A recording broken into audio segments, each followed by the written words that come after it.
ॐ भूर्भुवः स्वः तत्सवितुर्वरेण्यं भर्गो देवस्य धीमहि धियो यो नः प्रचोदयात् ॐ शान्ति शान्ति शान्तिः.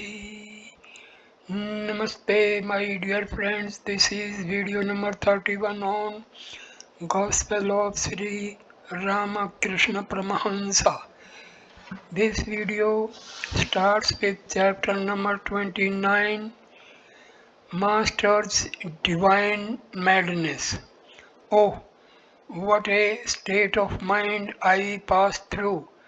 I would open my mouth, touching, as it were, heaven and the netherworld with my jaws and utter the word Ma. I felt that I had seized the mother like a fisherman dragging fish in his net. Let me recite a song. This time I shall devour the utterly Mother Kali, for I was born under an evil star, and one so born becomes, they say, the eater of his mother. Thou must devour me first, or I myself shall eat thee up, one or the other it must be.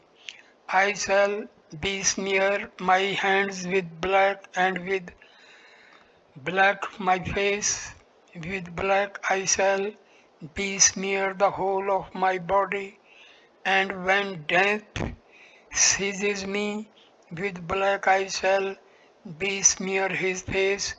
O mother, I shall eat thee up, but not digest thee.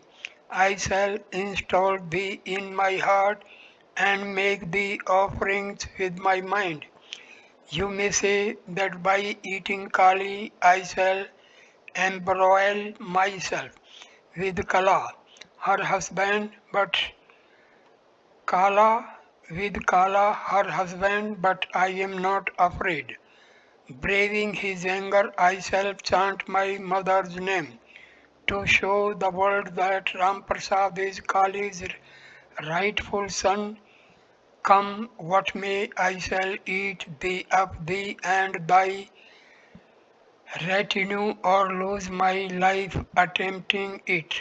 I almost became mad, such was my longing for God. Narendra began to sing, O mother, make me mad with thy love. What need have I of knowledge or reason? Listening to the song, the master again went into samadhi. Coming down to the normal plane, he assumed the attitude of Girirani and sang the Agmani. He sang, intoxicated with divine love. Tell me, my Uma, how have you fared alone in the stranger's house? He said to the devotees, today is the Mahaastami, the mother has come, that's why I feel such an awakening of spiritual emotion. Kedar, Lord, you are here. Are you different from the Divine Mother?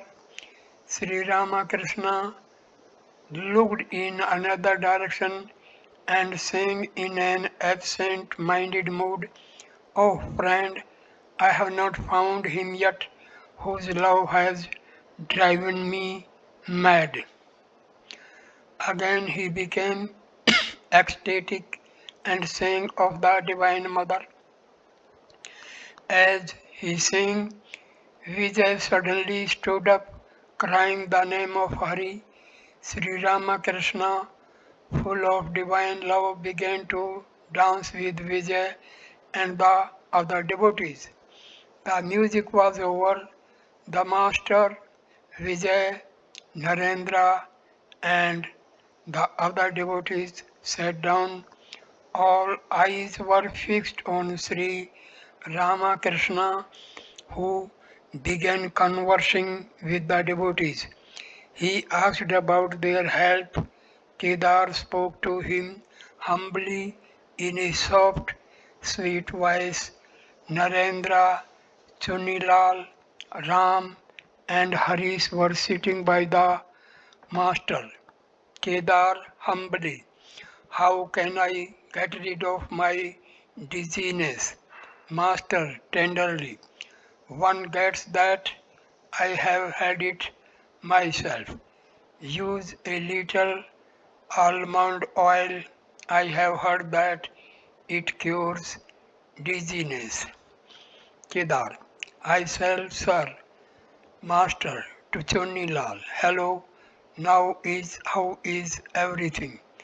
Chunilal. Everything is all right with us now. Balram Babu and Rakhal are well at Vrindavan. Master, why have you sent so many sweetmeats to Harish? Wait a day or two before coming to Dakshineshwar. You are not well. You may fall ill again there. To Narayan tenderly. Sit here, sit by me. Come to Dakshineshwar tomorrow and have your meal there. Pointing to M. Come with him to M. What do you say? M wanted to accompany Sri Ramakrishna to Dakshineshwar that very day. He became thoughtful. Surendra stood near Sri Ramakrishna. He was in the habit of drinking and often went to excess. This had worried the master greatly, but he had not asked Surendra to give up drinking altogether. He had said to him, look here, Surendra, whenever you drink wine, offer it beforehand to the Divine Mother. See that your brain doesn't become clouded and that you don't reel. The more you think of the Divine Mother, the less you will like to drink. The Mother is the giver of the bliss of divine inebriation. Realizing her, one feels a natural bliss. The Master looked at Surendra and said, you have had a drink. With these words he went into Samadhi. It was dusk. Regaining partial consciousness, the Master sang, behold my mother playing with Shiva, lost in an ecstasy of joy, drunk with a draught of celestial wine. She reels and yet she does not fall. Then he chanted the name of Hari, clapping his hands occasionally. In a sweet voice he said, Hari, Hari, O mind, chant the name of Hari, sing the name of Hari. Then he chanted, Rama, Rama, Rama, Rama. Now the master began to pray, O Rama, O Rama, I am without devotion and austerity, without knowledge and love. I have not performed any religious rites. O Rama, I have taken refuge in thee. I have taken shelter at thy feet. I do not want creature comforts. I do not seek name and fame. O Rama, I do not crave the eight occult powers. I do not care for 100 occult powers. I am thy servant. I have taken refuge in thee. Grant, O Rama, that I may have pure love for thy lotus feet, that I may not be deluded by thy world bewitching Maya. O Rama, I have taken refuge at thee. As the master prayed, all eyes were turned towards him. Hearing his piteous voice, Few could restrain their tears. Ramachandra Datta came in and stood near him. Master, where have you been, Ram? Ram, I was upstairs, sir. Ram had been making arrangements for feeding the devotees on the roof of the house. Master, to Ram with a smile, is not it better to stay down below than to be high up? Water accumulates in low and but flows down from a high mound. Ram with a smile, that is true, sir. Supper was ready on the roof. Sri Ramakrishna and the devotees were taken there and sumptuously fed. Later, the master went to Adhar's house with M. Niranjan and others. The Divine Mother was being worshipped there. It had been Adhar's earnest prayer that on this sacred day Sri Ramakrishna might bless his house with his presence. Monday, September 29, 1884. It was the third day of the Durga Puja. The master had been awake in his room at Dakshineswar since early morning. The morning worship in the Kali temple was over and the orchestra had played the morning melodies in the Nahabat. Brahmins and gardeners, basket in hand, were plucking flowers for the worship of the Divine Mother. Bhavnath, Baburam, Niranjan and M had spent the night at Dakshineswar, sleeping on the porch of the master's room. As soon as they awoke, they saw Sri Ramakrishna dancing in an ecstatic mood. He was chanting victory to Mother Durga, hallowed be the name of Durga. He was naked and looked like a child as he chanted the name of the blissful Mother. After a few moments he said, "Oh, the bliss of divine ecstasy! Oh, the bliss of divine drunkenness!" Then he repeatedly chanted the name of Govinda. O Govinda, my life, my soul. The devotees sat on their beds and with unwinking eyes watched Sri Ramakrishna's spiritual mood. Hajra was living at the temple garden. Latu was also living there to render the master personal service. Rahal was still at Vrindavan. Narendra visited Sri Ramakrishna now and then. He was expected that day. The devotees washed their faces. The master took his seat on a mat on the north veranda. Bhavnath and Anne sat beside him. Other devotees were coming in and out of the room. Master to Bhavnath. The truth is that ordinary man cannot easily have faith, but an Ishvara Koti's faith is spontaneous. Prahlada burst into tears while writing the letter Ka. It reminded him of Krishna. It is the nature of jivas to doubt. They say yes, no doubt, but oneness of Shakti and Brahma.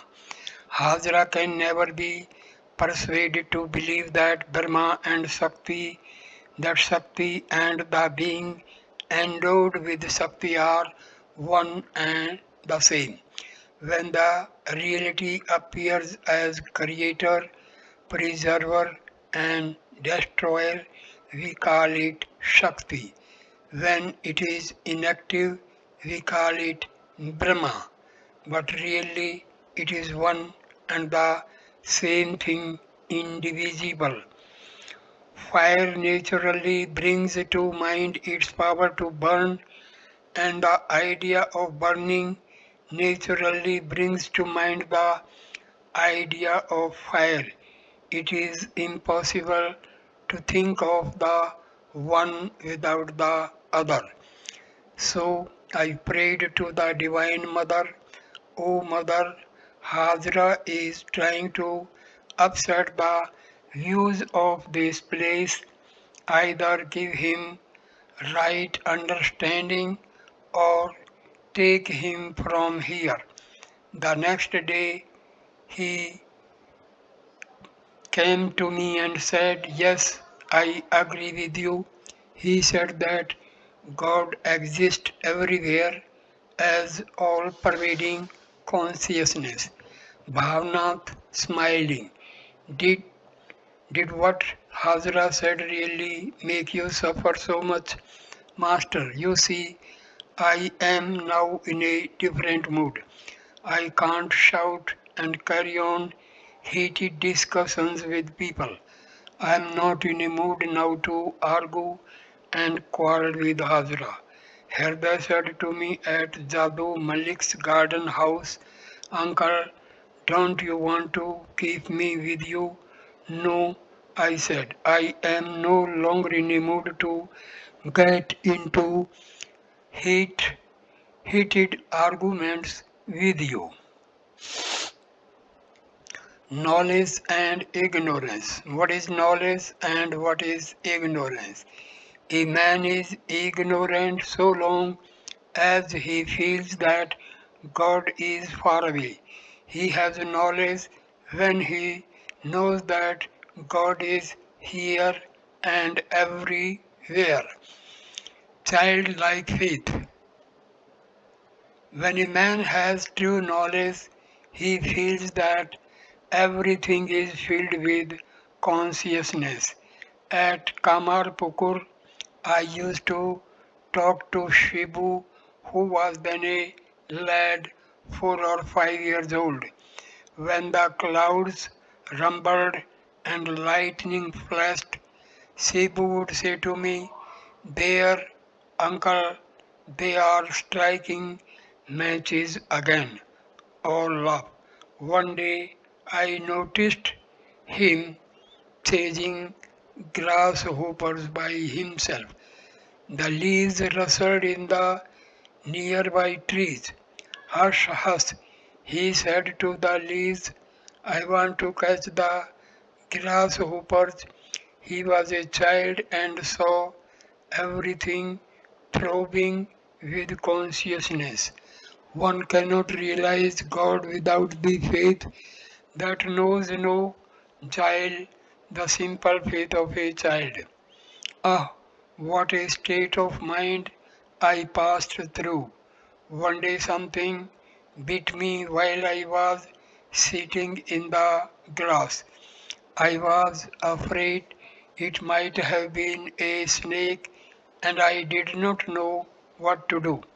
I had heard that if a snake bites you again immediately after its first bite, it takes back its own venom. At once I set out to discover the hole so that I might let the snake bite me again. While I was searching, a man said to me, what you are doing? After listening to my story, he said, but the snake must bite in the very same place it has bitten before. Thereupon I went away. Perhaps I had been bitten by a scorpion or some other insect. I had heard from Ramlal that the autumn chill was good for one's health. Ramlal had quoted a verse to support it. One day, as I was returning from Calcutta in a carriage, I stuck my head out of the window so that I might get all the chill.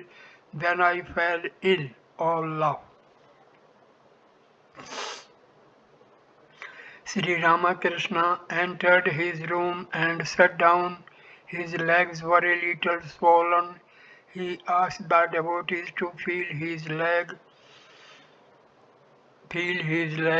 and see whether or not the pressure of their fingers made dimples. Dimples did appear with pressure, but the devotee said that it was nothing. Master to Bhavana, please ask Mahendra of Sinthi to see me. I shall feel better if he reassures me. Bhavanath with a smile. You have great faith in medicine, but we have not so much. Master, it is good who, as the doctor, prescribes the medicine. It is he who, in one form, has become the physician. Dr. Ganga Prasad asked me not to drink water at night. I regarded his statement as the words of the Vedas. I look upon him as the physician of heaven. Hajra entered the room and sat down.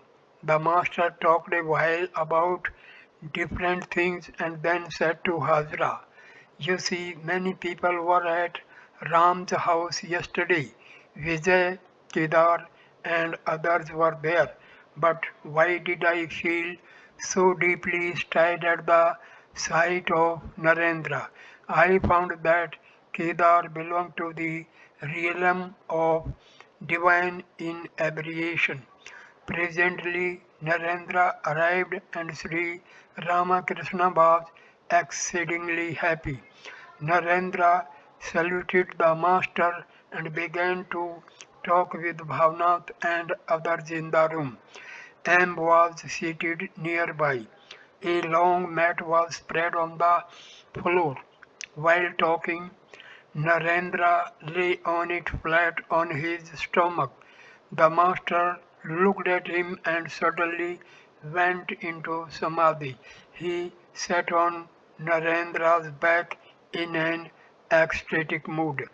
Bhavnath sang, O mother, ever blissful as thou art, do not deprive the worthless child of bliss. Sri Ramakrishna came down from the plane of Samadhi. He sang, repeat, O mind, my mother, Durga's hallowed name. O Gauri, O Narayani, to thee I bow.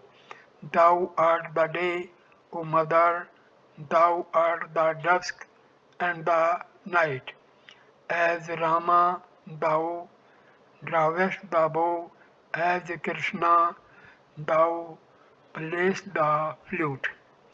As Kali, all terrible, thou hast silenced Shiva, thy Lord. The ten embodiments of divine Shakti art thou, and thou the ten avatars. This time save me thou must. With flowers and Vilva leaves did Yasoda worship thee, and thou didst bless her by placing Krishna, the child, in her arms. Whenever I chance to live, O mother, in forest or grove, may my mind day and night dwell at the lotus feet. Whether at last I die a natural or sudden death, oh, may my tongue repeat Durga's name at the end. Thou mayst send me away, O mother, but where shall I go? Tell me, mother, where else shall I hear so sweet a name?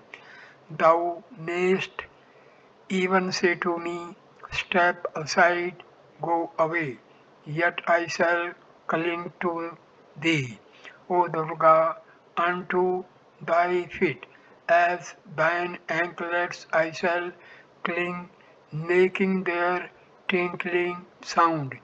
When, O mother, thou sittest at mighty Shiva's side, then I shall cry from thy feet, victory unto Shiva. Mother, when as the kite thou soarest in the sky, there in the water beneath as a minnow I shall be swimming. Upon me thou wilt pounce and pierce me through with thy claws. Thus, when the breath of life forsakes me in thy grip, do not deny me the shelter of the lotus feet. From the world's bondage, free me, O spouse of the Absolute. Thy 2 feet are my boat to cross this world's dark sea. Thou art the heavens and the earth, and thou the nether world. From thee have the 12 Gopalas and Hari and Brahma sprung. Whoever treads the path repeating Durga, Durga, Shiva himself protects with his almighty trident. Hazra was sitting on the northeast veranda counting the beads of his rosary. The master went and sat in front of him, taking the rosary in his own hands. Master, to Hazra, you see, I cannot use the rosary. No, perhaps I can. Yes, I can with my left hand, but I cannot repeat the name of God with it. With these words, Sri Ramakrishna tried to perform a little japa, but hardly had he begun when he went into samadhi. He sat in that state a long time, still holding the rosary in his hand. The devotees looked at him with wonder in their eyes. Hajra also watched the master without uttering a word. After a long time, Sri Ramakrishna regained consciousness of the outer world and said that he was hungry. He often said such things to bring his mind down to the normal plane. M was going to bring something for him to eat. The master said, no, I shall first go to the Kali temple. He went across the cement courtyard towards the Kali temple. On the way, he bowed with folded hands to the 12 Shiva temples. On the left was the temple of Radha Kanta. He went there first and bowed before the image. Then he entered the Kali temple and saluted the mother. Sitting on a carpet, he offered flowers at the mother's holy feet. He also placed a flower on his own head. While returning from the temple, he asked Bhavanath to carry the green coconut offered at the temple and the Charnamrita. Coming back to his room, accompanied by M and Bhavanath, he saluted Hazra, who cried out in dismay, what are you doing, sir? What is this? The master said, why should you say it is wrong? Hazra often argued with the master. declaring that God dwelt in all beings and that everybody could attain Brahmagana through sadhana. He had an exaggerated idea of his own spiritual progress. It was about noon. The gong and the bells announced the worship and offering in the various temples. The Brahmins, the Vaishnavas, and the beggars went to the guest house to have their midday meal. The devotees of the Master were also to partake of the sacred offerings. He asked them to go to the guest house. To Narendra he said, "Won't you take your meal in my room?" "All right, Narendra, and I will eat here." Bhavnath, Baburam, M, and the other devotees went to the guest house. After his meal, Sri Ramakrishna rested a few minutes. The devotees were on the veranda engaged in light conversation. He soon joined them and was happy in their company. It was about 2 o'clock. All were still sitting on the veranda when suddenly Bhavnath appeared in the garb of a brahmachari dressed in an ochre cloth, kamandalu in hand, his face beaming with smiles. Master with a smile. That is his inner feeling. Therefore he has dressed himself as a brahmachari. Narendra, he has put on the garb of a brahmachari. Let me put on the garb of a tantric worshipper. Hajra, then you will have to follow the tantric rituals with women, wine, and so on. Sri Ramakrishna did not encourage the conversation. Indeed, he made fun of it.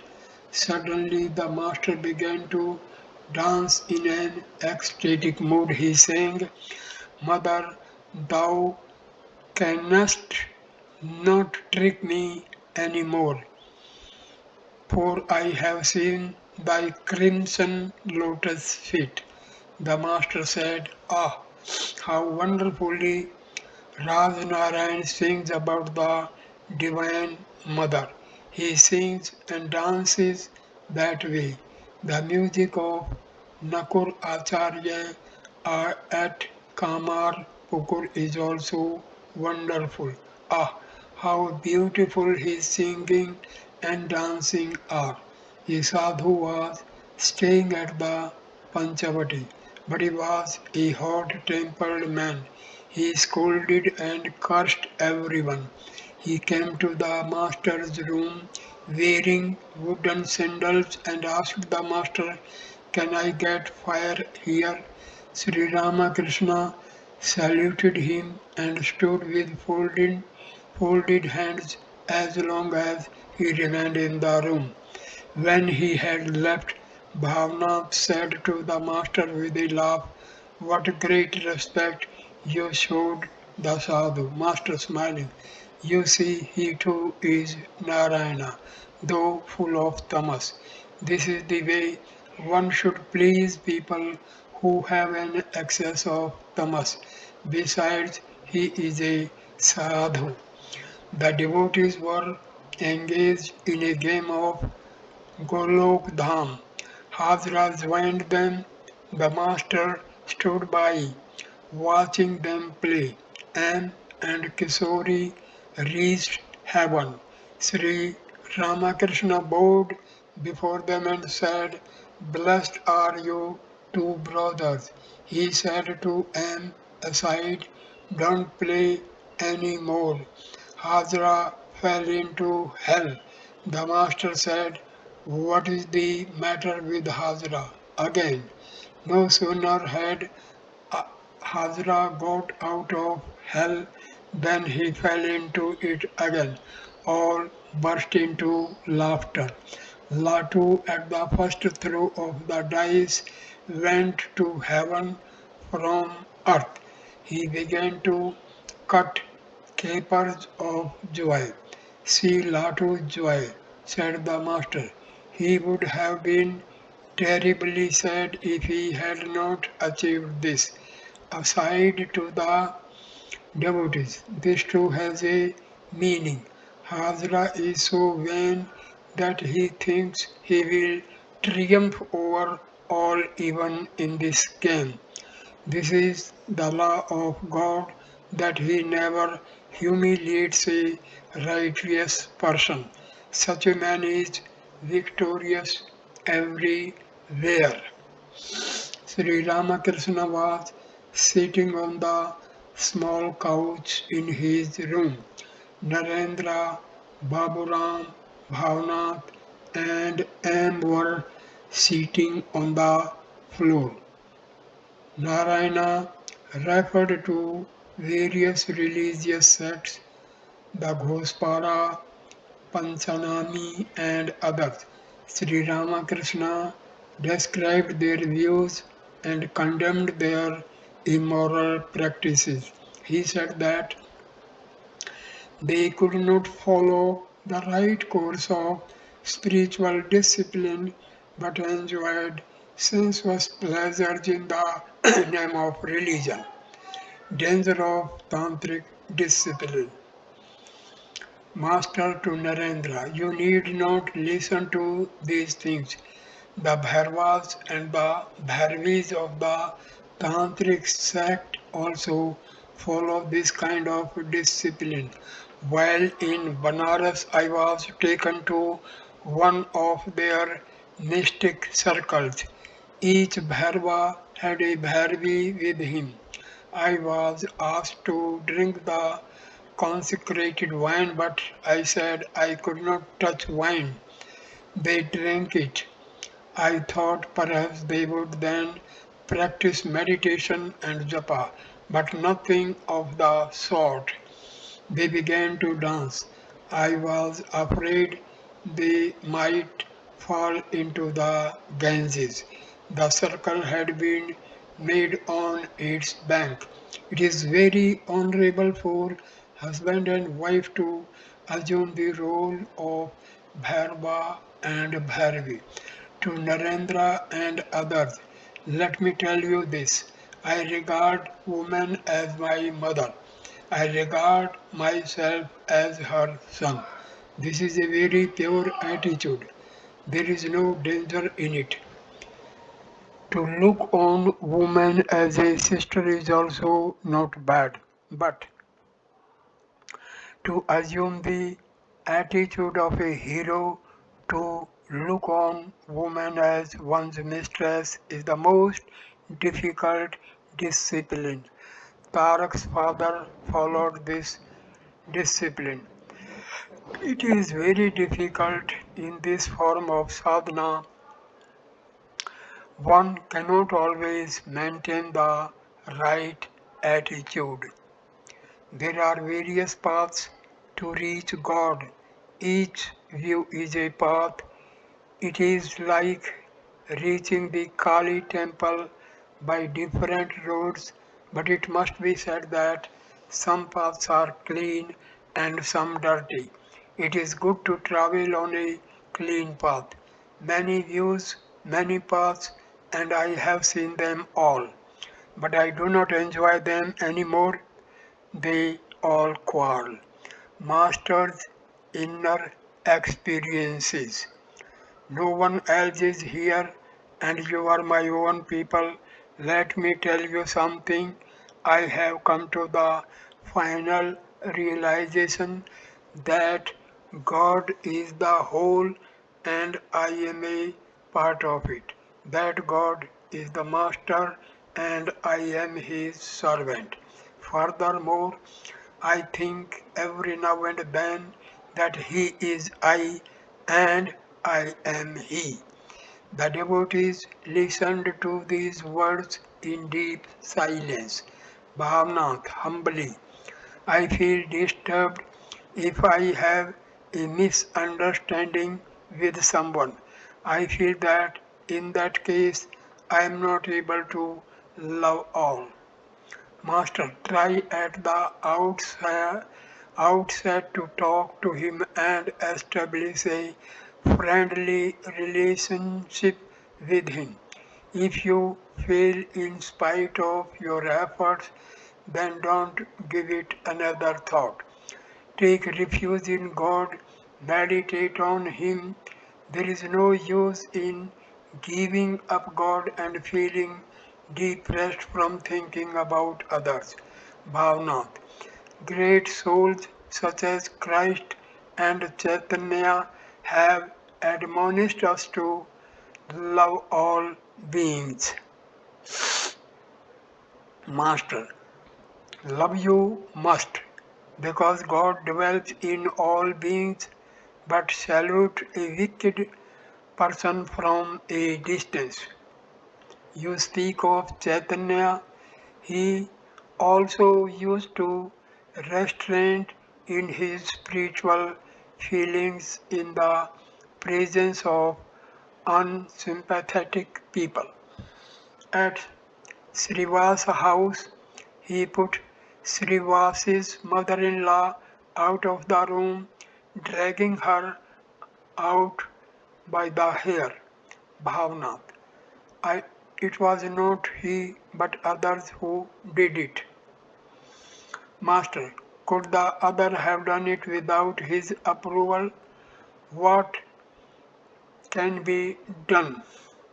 Suppose a man cannot make another love him, must he worry about it day and night?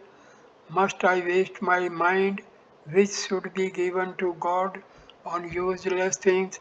I say, O Mother, I don't want Narendra, Bhavnath, Rakhal, or anybody. I seek Thee alone. What shall I do with man? When the blissful mother comes to my house, how much of the chandi I shall hear. How many monks will come here, and how many yogis with matted locks. When I attain God, I shall attain everything. I renounced gold and silver, saying, Rupee is clay and clay is rupee. Gold is clay and clay is gold. With these words, I threw gold, silver, and clay into the Ganges. Then I was afraid at the thought that Mother Lakshmi might be angry with me because I had treated her wealth with contempt, that she might even stop my meals. So I prayed to the Divine Mother, O Mother, I want thee and nothing else. I knew that by realizing her, I should get everything. Bhavnath smiling. This is the shrewd calculation of a businessman. Master smiling. Yes, that is so. Once the Lord was pleased with a certain devotee, he appeared before him and said, I am very much pleased with your austerities. Ask a boon of me. The devotee said, O Lord, if you are gracious enough to give me a boon, then please grant that I may eat from gold plates with my grandchildren. One boon covered many things, wealth, children, and grandchildren all love. Hazra was sitting on the veranda. Master, do you know what Hazra wants? He wants money. His family is in distress. He has debts. He thinks that God will give him money because he devotes himself to japa and meditation. A devotee. Can God fulfill a devotee's desire, Master, if it is His sweet will? But God doesn't take entire responsibility for a devotee unless the devotee is completely intoxicated with ecstatic love for Him. At a feast, it is only a child whom one takes by the hand and sits at his place. Who does that with older people? Not until a man thinks so much of God that he cannot look after himself does God take on his responsibilities. Hajra doesn't r- inquire about his family. His son said to Ramlal, please ask father to come home. We shall not ask anything of him. These words almost brought tears to my eyes. Hajra's mother said to Ramlal, please ask Pratap to come home just once. Also, ask your uncle to request him to come home. I told him about it, but he did not listen to me. Duty towards mother. Is a mother to be trifled with? Before becoming a sannyasi, Chaitanya Deva worked hard to persuade his mother to let him renounce home. Mother Sati said that she would kill Kesab Bharti. Chaitanya Deva did his utmost to persuade her. He said, Mother, I shall not renounce home if you won't let me. But if you compel me to lead a householder's life, I shall die. And mother, even if I go away as a sannyasi, you will be able to see me whenever you desire. I shall stay near you. I shall see you every now and then. Only when Chaitanya explained it to her, thus did she give her permission. Narada could not go to the forest to practice austerity as long as his mother was alive.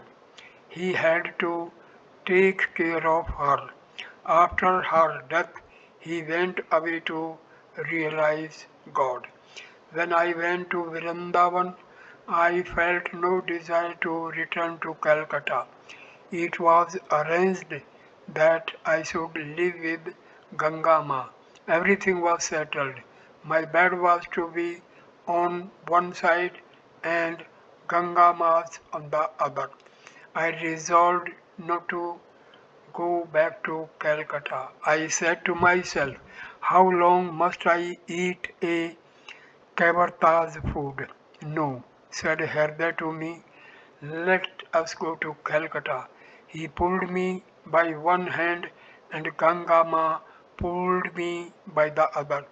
I felt an intense desire to live at Vrindavan. But just then I remembered my mother. That completely changed everything. She was old. I said to myself, my devotion to God will take to its wings if I have to worry about my mother. I would rather live with her. Then I shall have peace of mind and be able to meditate on God. To Narendra, why don't you say a few words to Hazra about going home? The other day he said to me, yes, I shall go home and stay there 3 days, but now he has forgotten all about it. To the devotees, we have talked about filthy things, Ghospara, and things like that. Govinda, Govinda, Govinda. Now chant the name of Hari. Let there be a dish of rice, pudding, and sweets after the ordinary lentils. Narendra began to sing.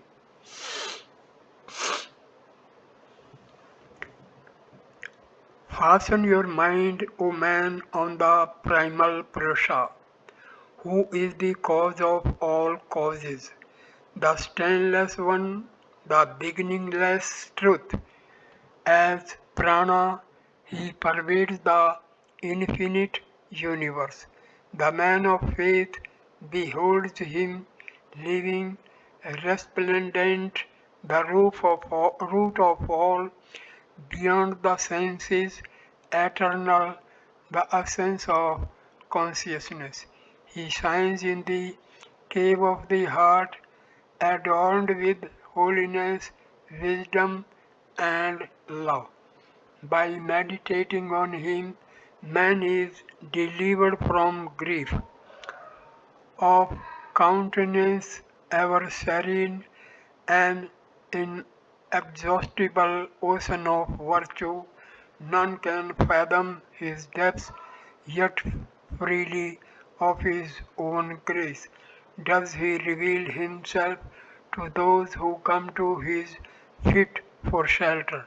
Merciful since they are helpless, and he is the ever forgiving, the giver of happiness, the ready help in the sea of our woe, unswervingly just bestowing the fruits of our deeds, good and ill. Yet is he the fount of compassion, the ocean of mercy brimming with love. Even to hear of his glory suffuses the eyes with tears. Gaze on his face and be blessed. Your heart is hungry for him, O man, bright with unspeakable beauty, fearless and without stain. No words can ever describe him. Be as a beggar before his gate, and worship him day and night, beseeching him for his grace. He sang again, in wisdom's firmament, the moon of love is rising full, and love's hood, tide in surging waves, is flowing everywhere. O Lord, how full of bliss thou art, victory unto thee. On every side shine devotees like stars around the moon. Their friend, the Lord all merciful, joyously plays with them. Behold, the gates of paradise today are open wide. Sri Ramakrishna was dancing in a circle. The devotees joined him. They all sang and danced. Their bliss was indescribable. The Master sang about the Divine Mother. Behold my mother playing with Shiva, lost in an ecstasy of joy. Sri Ramakrishna was highly pleased because M had joined in the music. He said to M with a smile, the atmosphere would have been more intense with divine fervor if a drum had accompanied the music and played tak tak tadhina, dak dak dadhina. It was dusk when the kirtan was finished. Wednesday, October 1, 1884. Master at Adhar's house. Sri Ramakrishna had set out from Dakshineswar for Adhar's house in Calcutta. Narayan and Gangadhar were with him. In the carriage, in an ecstatic mood, he said, shall I count the beads? How shameful that would be. This emblem of Shiva has sprung from the bowels of the earth. It is self-created and not set up by man's hands. They arrived at Adhar's house. where many devotees, including Kedar, Baburam, and Vijay, had assembled. Vaishnavacharan, the musician, was present. At the master's behest, Adhar heard Vaishnavacharan's music daily after his return from the office. When the master entered Adhar's drawing room, the devotees stood up to receive him. Kedar and Vijay saluted him, and the master asked Narayan and Babaram to salute Kedar and Vijay. He asked Kedar and Vijay to bless Narayan and Baburam that they might have devotion to God. Pointing to Narayan, he said he is utterly guileless. The eyes of the devotees were fixed on the two boys. Master to Kedar and the other devotees. It is good that I have met you all here. Otherwise, perhaps you would have come to the Kali temple to see me. Through the will of God, however, we have met here. Kedar with folded hands. The will of God, it is all your will. Sri Ramakrishna smiled. Vaishnavacharan began a kirtan about Radha and Krishna. When the music was nearing its end, with the union of Radha and Krishna, the master began to dance with ecstatic fervor. The devotees danced and sang around him. After the music, they all sat down. The master said to Vijay, referring to Vaishnava Charan, he sings very well. He asked the he asked the musician to sing the song about Sri Chaitanya, beginning with the line, "The beautiful Gauranga, the youthful dancer, fair as molten gold." When the song was over, the master asked Vijay, "How did you like it?" Vijay, "Wonderful." Sri Ramakrishna also sang a song about Sri Chaitanya and joined him. Then Vaishnavacharan sang another song. O my flute, sing Hari's name. You cannot know the highest truth. Without Lord Hari's grace, His name removes our bitter grief. Repeat the name of Hari, then repeat Sri Krishna's holy name. If He bestows His grace on me, no longer shall be afraid of this unfriendly world. Sing then Lord Hari's name, my flute. Our only treasure is His name. Govinda says, "Behold, my days are passing by in vain. In the world's deep and shoreless sea, oh, let me not be drowned." Vaishnavacharan sang again, this time about Mother Durga. O tongue, always repeat the name of Mother Durga. Whom but you, Mother Durga, will save you in distress. The mother and the musician sang again. Master and the musician sang again and again the following lines from the song. The moving and the unmoving, the gross and the subtle art thou, creation and preservation art thou, and the last dissolution, thou art the primal root of this manifold universe, the mother of the three worlds, their only Saviour art thou. Thou art the Shakti of all, and thou thine own Shakti too. Kedar and several devotees stood up.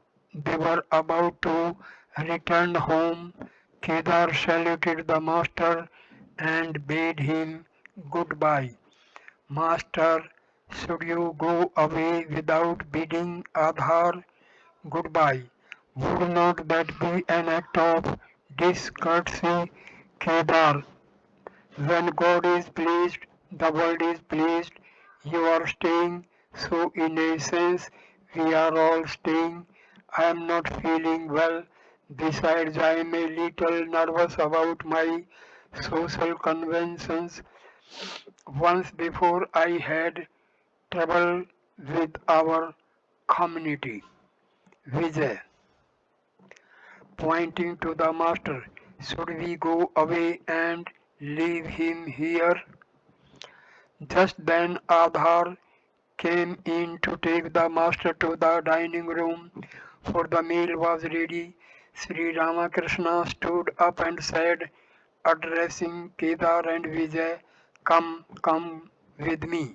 They followed him and partook the dinner together with the master, together with the other devotees. After dinner, they all returned to the drawing room where the devotees sat around the master. Kedar said to him with folded hands, please forgive me for hesitating to eat here. Perhaps the thought had come to his mind that he should not have hesitated, since the master himself had no scruples about eating at Adhar's house. Kedar worked at Dhaka. Many devotees brought offerings of sweets and other food for him. Referring to this, Kedar said to the master, people want to give me food. What should I do? Lord, what is your command in this matter? Master, one can eat food even from an untouchable if the untouchable is a devotee of God. After spending 7 years in a God intoxicated state at Dakshineswar, I visited Kamarpukur. Oh, what a state of mind I was in at that time. Even a prostitute fed me with her own hands, but I cannot allow that now. Kedar was about to take his leave. Kedar in a low voice, Lord, please transmit power to me. Many people come to me. What do I know, Master? Everything will be alright. One gets along well if one is sincerely devoted to God. Yogendra, the editor of a Bengali paper, the Bangavasi, entered the room. The conversation turned to the personal God and God without form. Master, God has form, again He is formless. How many aspects He has. He cannot comprehend Him. Why should we say that God is formless only? Yogendra, that is the one amazing thing about Brahman's mouth.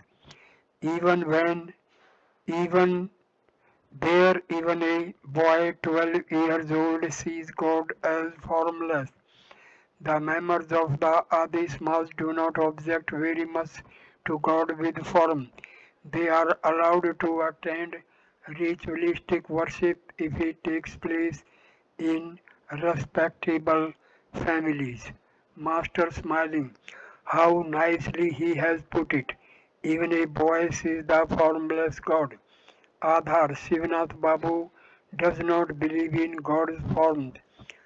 Vijay, that is his mistake, pointing to the master. As he says, the chameleon assumes different colors, now this color, now that.